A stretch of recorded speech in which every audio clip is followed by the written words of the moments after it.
Hello and welcome. Today I show you how you can have a Word document with multiple columns like in the newspapers or on the fancy magazines and websites. It's not difficult. This is a sample Word document. This text doesn't mean anything. It's just a template of Word document.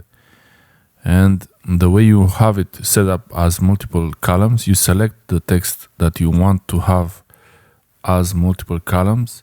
You go to layout and you see columns, you click on columns, and here it's easy, just choose how many columns you want. You can have 2 columns, 3 columns, but usually 2 columns, it's better.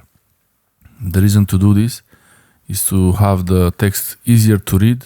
It's usually easier to read text that is not too wide, and especially if you want to have a document that looks proper, like it looks really good, well made.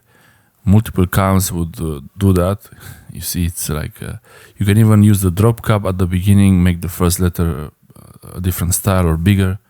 You can actually make this Word document look like a newspaper article or a magazine article if you insert some pictures here and there just to have some fun with it. But this could be an official document written. There is nothing wrong with having multiple columns. It looks great and it's easier to read. And you read the left column first and then you go to the right column.